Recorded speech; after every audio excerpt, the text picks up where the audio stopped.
রাদিয়াল্লাহু আনহু বলেন, রাসূলুল্লাহ সাল্লাল্লাহু আলাইহি ওয়াসাল্লাম বলছেন, মান ক্বারা হারফাম মিন কিতাবিল্লাহ, যে ব্যক্তি আল্লাহর কিতাবের একটি হরফ পড়বে, হরফ মানে বর্ণ, হরফ মানে অক্ষর, একটা বর্ণ পড়বে, ফালাহু বিহি হাসানাতুন, একটা বর্ণ পড়লেই তার জন্য একটি নেকি দেওয়া হবে। সুবহানাল্লাহ। এটা কিন্তু আমরা এইভাবে হাদিস শুনি না, আমরা বলি একটা বর্ণ পড়লে 10টি নেকি দেওয়া হবে।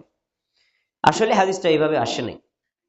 একটি বর্ণ পড়লে একটাই নেকি দেওয়া হবে। এরপরে শব্দটা ওয়াল হাসানাতু বিআশরি আমসালিহা, কোরআন তিলাওয়াত করলে, কোরআন পড়লে একটা বর্ণে একটা নেকি, কিন্তু ওই একটা নেকির ওজন, একটা নেকির মান, একটা নেকির মূল্য অন্যান্য আমলের 10টা নেকির সমান।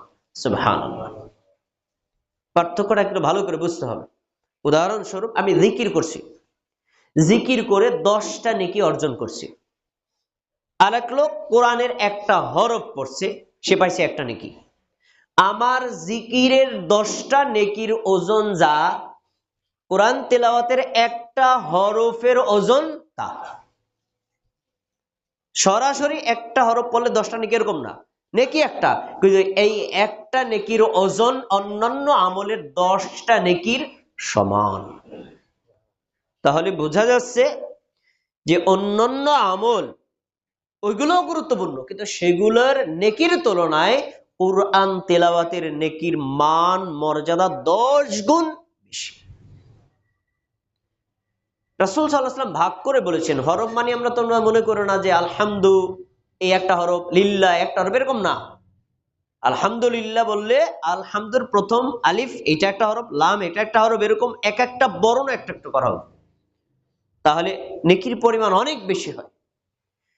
আমরা এই হাদিস থেকে যেটা পেলাম, রাসূল সাল্লাল্লাহু আলাইহি ওয়াসাল্লাম কুরআন তিলাওয়াতের ফজিলত বর্ণনা করেছেন, প্রতিটি হরফে একটা নেকি, যে একটা নেকি 10টা নেকির সমান। একটা প্রশ্ন আছে, কোরআন না বুঝে পড়লে কি নেকি পাওয়া যাবে? বাংলাদেশে বা বর্তমান বিশ্বে যারা আহলে কোরআন হিসেবে পরিচিত, তারা হাদিস অস্বীকার করে, শুধু কোরআন মানে, তারা বলে কোরআন না বুঝে পড়লে কোনো নেকি হবে না। তাদের এই কথাটা সত্য না।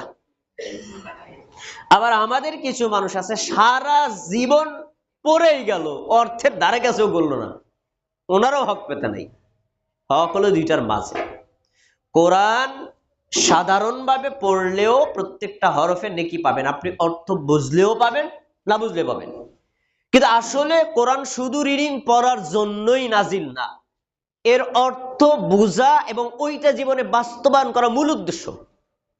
তো আপনি পড়বেন, সাথে সাথে অর্থ জানার চেষ্টা করবেন, বিশ্বাস করবেন, আমল করার চেষ্টা করবেন, তাহলে কোরআন পড়াও হলো এবং জীবনে বাস্তবায়ন করার যে মূল্য ওইটাও হলো।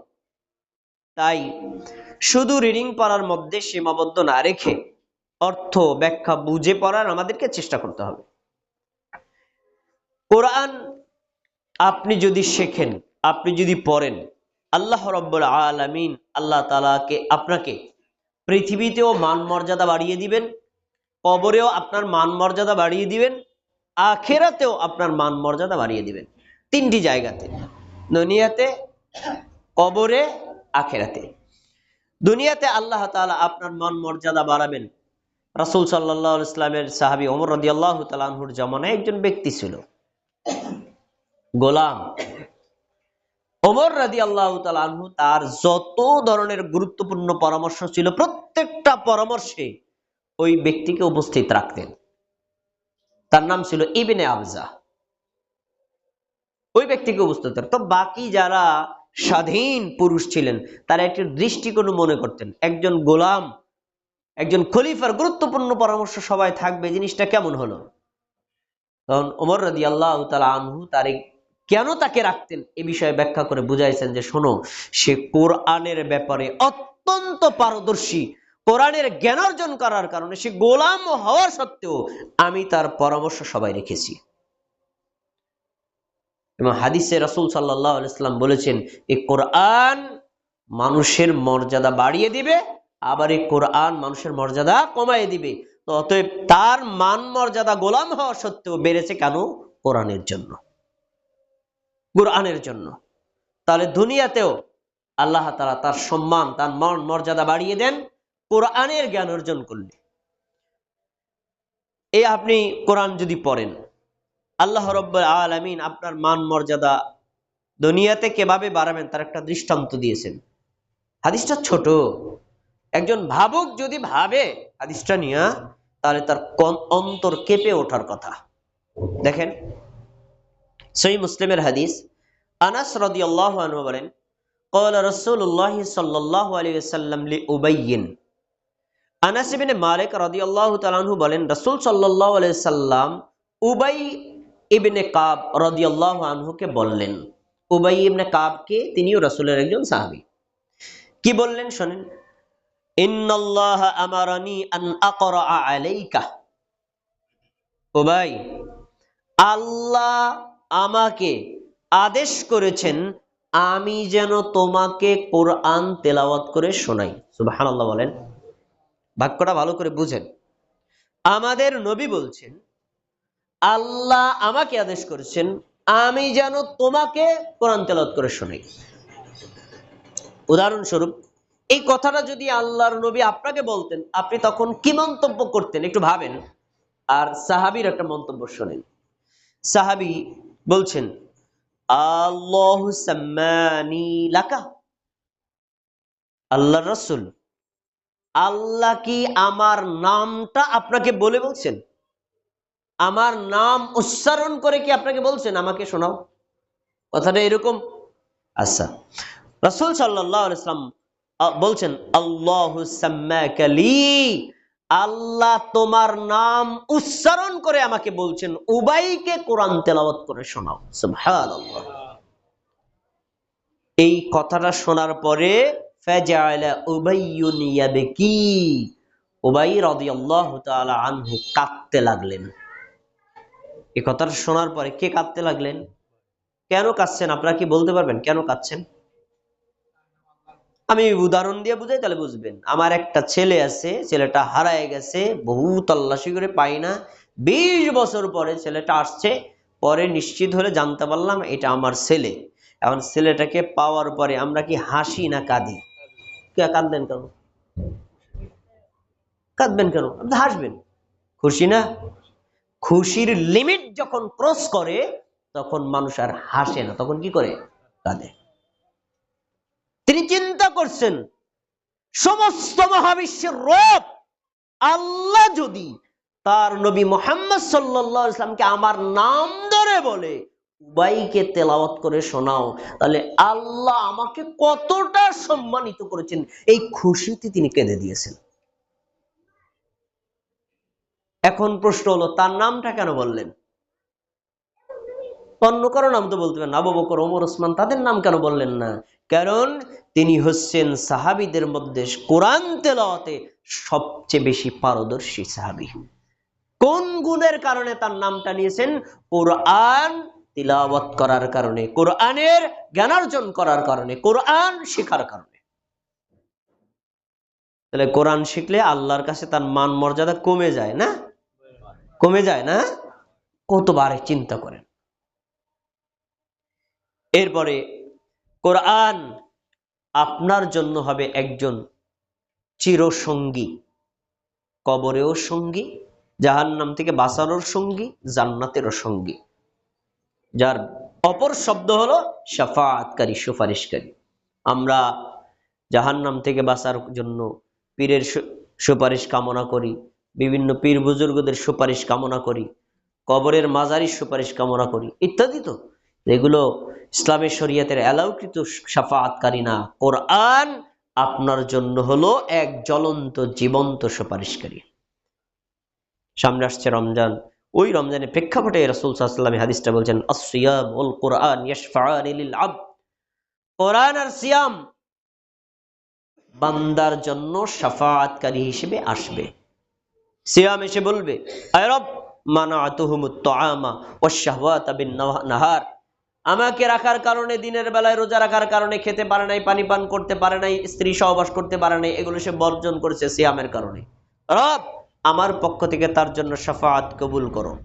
কোরআন বলবে ইকুলুর রব, রব বলবে, আয় রব, হে আমার প্রভু, মানাআতুহুমুন নাওমা বিল-লাইলি, কোরআন তাহাজ্জুদের সালাতে সে পড়েছে, অন্য সময় সে পড়েছে, যার কারণে তাকে আমি ঘুমাতে দেইনি, সে আমাকে নিয়ে সময় ব্যয় করেছে, এজন্য আমার পক্ষ থেকে তার সুপারিশ কবুল করুন। তখন রাসূল সাল্লাল্লাহু আলাইহি ওয়াসাল্লাম কোরআনের ব্যাপারে এবং সিয়ামের ব্যাপারে দুইটা মন্তব্য একসাথে বলেছেন, ফায়ুশাফফাআন, কোরআনের সুপারিশও আল্লাহ কবুল করবেন, সিয়ামের সুপারিশও আল্লাহ কবুল করবেন। তাহলে শাফাআতকারী পাওয়া গেল কোরআন, শাফাআতকারী পাওয়া গেল সিয়াম, এবং এদের সুপারিশ যে কবুল হবে তাও আল্লাহর নবী নিশ্চিত করেছেন। তো আপনি যদি কোরআনকে আপনার সঙ্গী বানাতে পারেন, নিয়মিত তেলাওয়াত করেন, কোরআন পাঠ করেন, কোরআন বোঝার জন্য চেষ্টা করেন, কোরআন অনুযায়ী আমল করার চেষ্টা করেন, এই কোরআন আপনার জন্য কিয়ামতের দিন শাফাআতকারী মানে জাহান্নাম থেকে বাঁচানোর এক মাধ্যম হিসেবে আগমন করবে এবং সেটা কবুল হবে। তাই কোরআন আমাদেরকে তেলাওয়াত করতে হবে। আমি এর আগে বলেছিলাম, কোরআন পড়লে আপনার মান মর্যাদা আখিরাতেও বেড়ে যাবে। কিভাবে বাড়াবে তার একটা দৃষ্টান্ত নেন। রাসূল সাল্লাল্লাহু আলাইহি ওয়াসাল্লাম বলেন, ইউকালু লিসাহিবিল কোরআন ইকরা, দুনিয়াতে যারা কোরআন পড়বে, কোরআনকে বিশ্বাস করবে, কোরআন অনুযায়ী আমল করবে, কোরআন অনুযায়ী জীবন গঠন করবে, কিয়ামতের দিন আল্লাহ তাআলা এই পাঠককে বলবেন ইকরা, পড়ো। সে পড়বে আর সমস্ত মানুষ আর জিন শুনবে। কিয়ামতের দিনে আদেশ, পড়ো, ইকরা, পড়ো, ওয়ারতাকি, আর আরোহণ করো, পড়বা আর এক একটা ধাপ, এক একটা স্তরে তুমি উঠবা। এর বলছেন ওয়ারাত্তিল কামা কুনতা তুরাত্তিল ফিদ দুনিয়া, কিভাবে পড়বা? দুনিয়াতে যেভাবে শান্তশিষ্ট ভাবে ধীর স্থির ভাবে তার তিল সহকারে পড়েছিল ওইভাবে। এখানে একটা শর্ত পাওয়া যায়, দুনিয়াতে যারা তাড়াহুড়া করে পড়েছে, ধীর স্থির ভাবে পড়ে নাই, শান্তশিষ্ট ভাবে পড়ে নাই, তাদেরকে অফার দেওয়া হবে না। যারা ধীর স্থির ভাবে শান্তশিষ্ট ভাবে সুন্দর করে মনোযোগের সাথে পড়েছে তাদেরকে শুধু এই সুযোগটা দেওয়া হবে, পড়ো আর আরোহণ করো।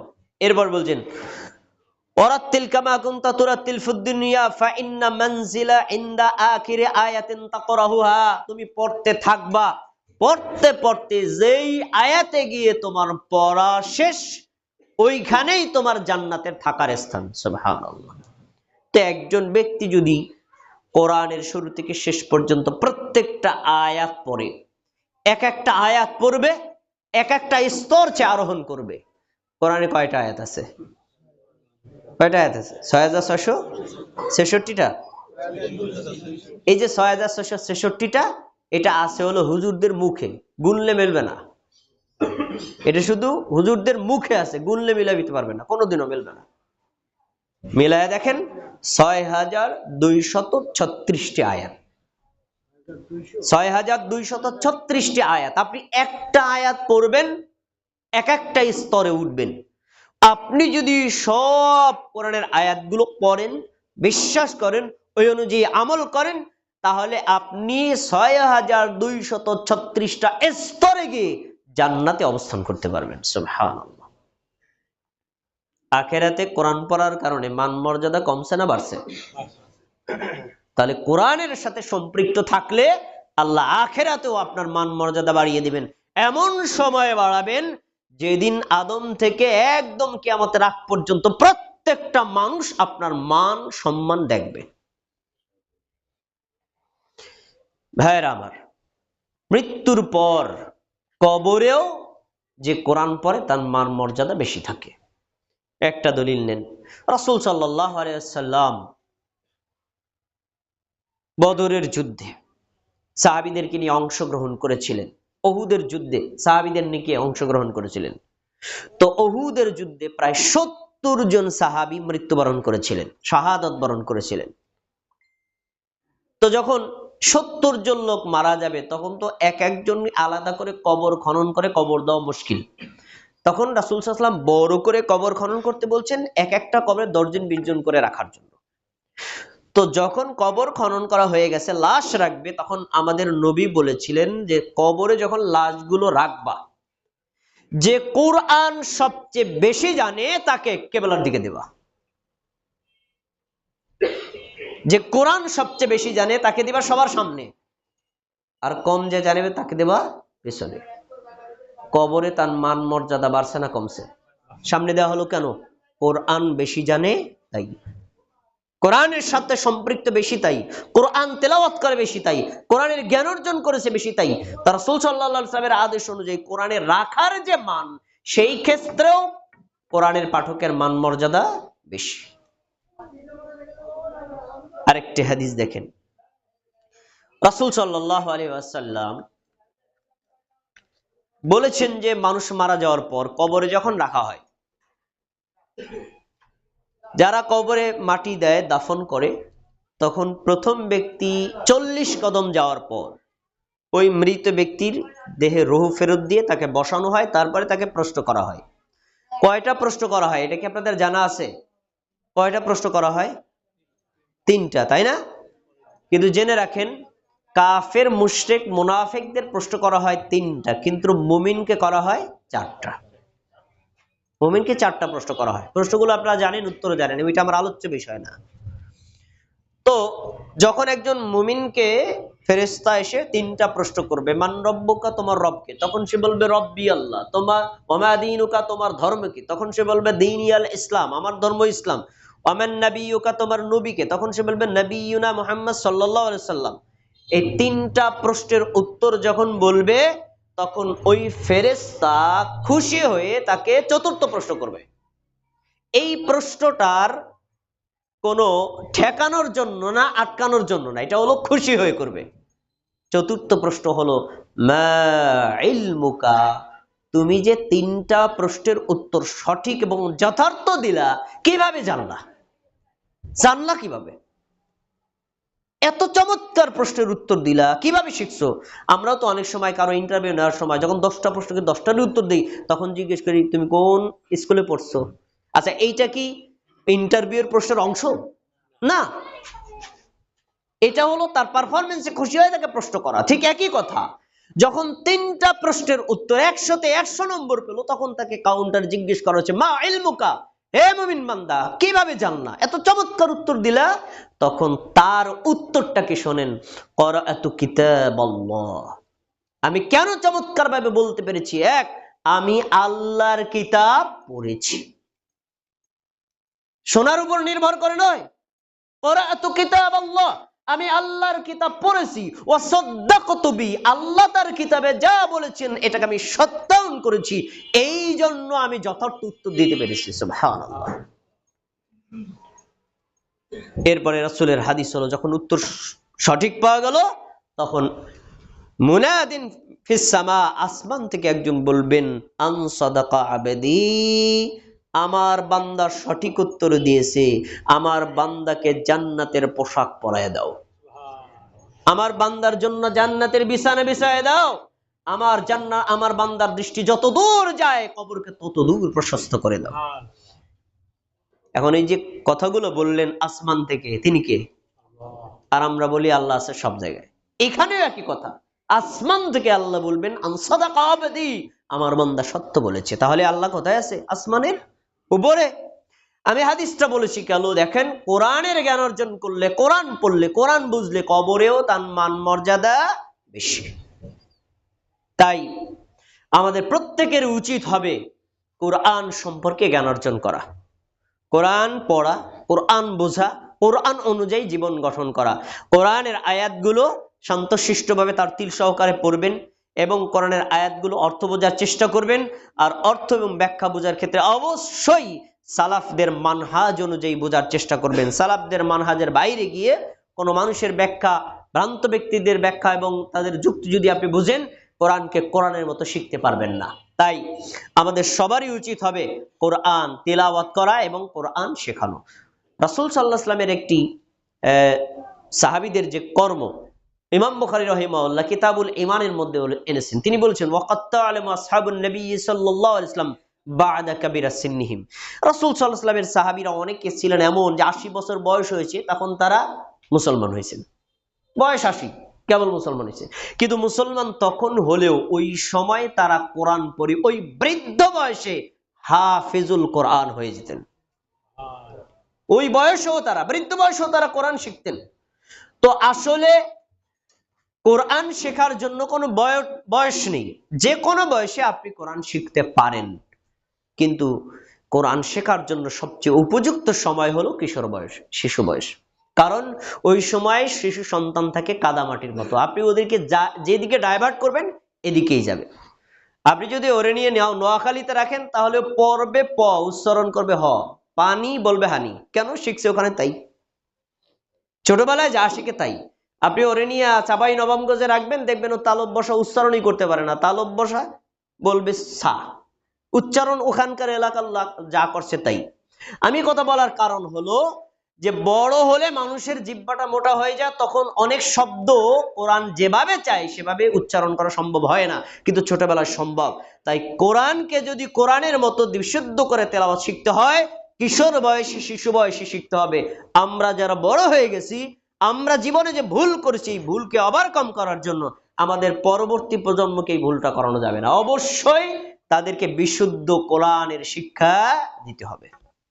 বিশুদ্ধ কোরআন উচ্চারণ করে অর্থ বুঝে পড়ার জন্য আমাদের সন্তানদেরকে যদি এভাবে তৈরি করতে চাই, তাহলে আমরা একটা প্রতিষ্ঠানের সাথে যুক্ত থাকতে পারি, আত্তাকওয়া ইসলামিক একাডেমি মাদারীপুর।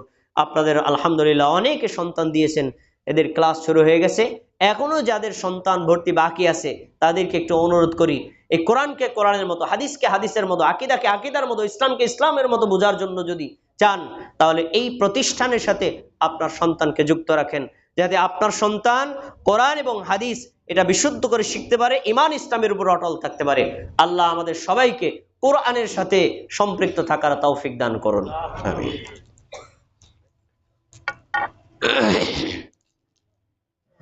ইন্নাল হামদালিল্লাহ নাহমাদুহু ওয়া নাস্তাঈনুহু ওয়া নাস্তাগফিরুহু ওয়া নু'মিনু বিহি ওয়া নাতাওয়াক্কালু আলাইহি ওয়া নাউযু বিল্লাহি মিন শুরুরি আনফুসিনা من يهد الله فلا مضل له ومن يضلله فلا هادي له وأشهد أن لا إله إلا الله وأشهد أن محمدا عبده ورسوله فيا أيها المسلمون قال الله تبارك وتعالى في القرآن المجيد أعوذ بالله من الشيطان الرجيم بسم الله الرحمن الرحيم إن الله وملائكته يصلون على النبي يا أيها الذين آمنوا صلوا عليه وسلموا تسليما اللهم صل على محمد وعلى آل محمد كما صليت على إبراهيم وعلى آل إبراهيم إنك حميد مجيد اللهم بارك على محمد وعلى آل محمد كما باركت على إبراهيم وعلى آل إبراهيم إنك حميد مجيد وارض اللهم عن الصحابة أجمعين خصوصا منهم الخلفاء الراشدين منهم أبي بكر عمر وعثمان وعلي رضي الله تعالى عنهم وعن التابعين ومن تبعهم إلى يوم الدين আল্লাহ আপনি আমাদের জুমার খুতবাকে কবুল করে নিন, আমাদের জুমার সালাতকে কবুল করে নিন, আমাদের ফরজ আমলগুলোকে কবুল করে নিন, আমাদের নফল আমলগুলোকে কবুল করে নিন। এই নেক আমলের ওসিলায় আমাদের পাপগুলো ক্ষমা করে দিন, আমাদের কবিরা গুনাহগুলো ক্ষমা করে দিন, আমাদের সগীরা গুনাহগুলো ক্ষমা করে দিন। আল্লাহ আপনি আমাদেরকে মুমিন হিসেবে কবুল করুন, কোরআনের পাঠক হিসেবে কবুল করুন, কোরআনের জ্ঞান অর্জন করার তৌফিক দান করুন, সারা পৃথিবীর মুসলমানদেরকে কোরআন বোঝার তৌফিক দান করুন, কোরআন অনুযায়ী জীবন গঠন করার তৌফিক দান করুন। আল্লাহ আপনি আমাদের পরবর্তী প্রজন্মকে কোরআনের পাঠক হিসেবে কবুল করুন, কোরআনের সঙ্গী হিসেবে আমাদেরকে কবরে এবং হাসরেও তাদেরকে এই কোরআনকে আমাদের শাফাআতকারী হিসেবে কবুল করুন। আল্লাহ আপনি আমাদের দোয়াকে কবুল করে নিন। ফরহাদ ভাই নামে আমাদের একজন দিনী ভাই, তিনি অসুস্থ, দোয়া চেয়েছেন, আল্লাহ তাআলা ভাইকে দ্রুত সুস্থতা দান করুন। আমাদের পরিচিত আরো যারা অসুস্থ তাদের সবাইকে সুস্থতা দান করুন। আমাদেরকে আল্লাহ পরিপূর্ণ সুস্থতা দান করুন। আমাদের পরিবারে যারা অসুস্থ তাদেরকে সুস্থতা দান করুন। আমরা যারা অভাবগ্রস্ত, আল্লাহ আমাদের অভাবকে দূর করে দিন।